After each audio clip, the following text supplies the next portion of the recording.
Hello नमस्कार। MQM रंधाघर के आपण समस्त के बहुत बहुत स्वागत। तो आज रेसिपीटा होचे डालमा। आ मुई गुटे नुआ तरीका रे डालमाटा बनै छे। आ ई टाइप रो बनाले काना हेसी कि सबु परिवारटा सिझी थिसी किंतु गोटा गोटा थिसी। आ कुकर रे सिझे देले देखबे थरे थरे भूल बसत जदी बेसी हुइसिल मारी देला तो परिवा गुडा पूरा डाली संगे मिसी की पूरा खिचड़ी टाइप रो होई जिसी। तो चालून एखे स्टार्ट करमा। तो आपण मैंने देखि पारुथिबे मुई किछि परिबा नै छे। परिवार रे मुई किछि नै जाई छे गाजर, सारू, सिंब, बैगण, मुनगा खड़ा आउ फुलकोबी, बीन्स आउ कंचा कदली। तो चालू नेखे स्टार्ट करमा। गोटे बड़ कढ़ई रे मुई 3 रु 4 चम्मच तेल दे दी छे। तेल रे मुई किछि एखन देखुन जीरा पके देली। आ जीराटा फुटी गला परे दुईटा मुई तेजपत्र देली। आ इयाडे देखुन मुई गोटे अदाटे नै येथिली जेनटा के हेमदस्तारे टिके छेची दै छे।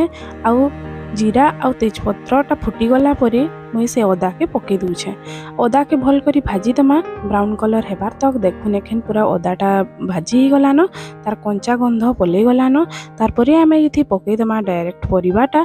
आपण माने जदी प्याज लहसुन पकाबार लगी चाहू छन पकई फेर पारबे। मुई आज सादा बनौथली तो सादा रे प्याज लहसुन रो यूज नै करी। देखुन एखन परिबा ऊपर किछि स्वाद अनुसार लूण नै जाई छे। हल्का सिझी जीवा जल्दी कही आ लूण पकई की भल करी मिसई दमा।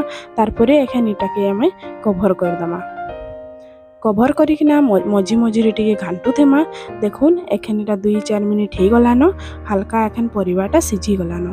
आ टिके इटा सिझबार लगी फेर एखन इटा के कवर कर दमा। आपण मैंने देखुथिबे मी परिवार रे हल्दी नै देई। हल्दीटा दे देले काना हेसी कि एंता सुखा करी जदी भाजुथिबे तो सेटा कढ़ई रे लटकी जिसी माने लागी जिसी। तो हेथि लगी परिवारटा सिझी गला परे आपण माने हल्दी के देबे। देखबे बहुत बढ़िया भजाटा हे जिसी आउ कढ़ई रे नै लागे। तो एखन देखुन परिवारटा सिझी गला। तार परे मी हल्दीटा दे दउ छे। आ हल्दीटा परिवार रे भल करी मिसी की तार गंध जीवार तक एखनटा भाजी दमा।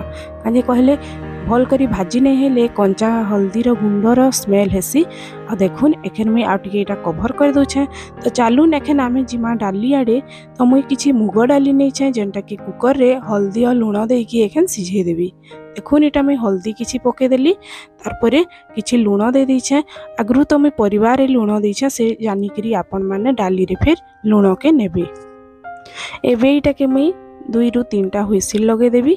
आ देखुन परिबा एखन बढ़िया सिझी गलानो।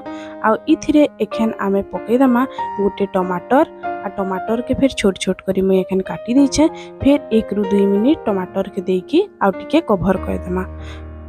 टमाटरटा सिझी गला परे आमे इथिरे देमा किछि पानी आ टिके बॉयल हबार लगी छाड़ी दमा। एबे मुई आउ टिके कढ़ई के कवर कर दी छे। आ इयाडे आउटे कढ़ई बसी की जीरा के सुखारे भाजी दउ छे। कांजी कहले डालमा रे जीरा भजा टिके देले बहुत टेस्टी लागसी।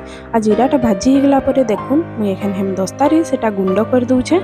आ इयाडे चालुन देखमा डालीटा हेला न कि नाही। आ देखुन केते सुंदर डालीटा सिझी जाई छे। एबे कढ़ई आडे टिके जिमा देखुन परिबाटा केते सुंदर सिझी गला। डालीटा सिझी थिला सेटा से परिबा ऊपरे मुई एखन देई दउ छे। आ भल करी देखुन केनता मिसई दउ छे। एंता टिके मिसी गला परे आपण माने जदी चाहेबे एतकी मोटा डाली खाएबे माने बहलियाटे जदी खाएबे तो पानी नहीं देबे। आ टिके पतला डाली खाबार लगी चाहू छन तो टिके इथे पानी फेर ऐड करि पारबे। आ देखुन एखन भल करी फुटी गला परे मुई जेन जीरा गुंड करिथिली सेटा के पके दउ छे। आउ लास्ट रे जीरा गुंड के भल करी मिसई दमा। आ किछि धनिया पत्र देकी आ टिके कवर कर दमा। मोर पाखे धनिया पत्र अवेलेबल नि थाई तो मुई नि पके आपण माने निश्चय पकाबे। आ भल करी फुटी गला परे रेडी हे जिबा हमर डालमा। तो आपण मान के आज रेसिपीटा केनता लागला जरूर बताबे। आउ ई हेल्दी डालमाटा थरे बने की देखुन बहुत बढ़िया लागबा। आ भल लागी थिले लाइक शेयर सब्सक्राइब करबा लगी नहीं भूलबे। तो इने वीडियो के मुई एंड करू छे। रहली नमस्कार।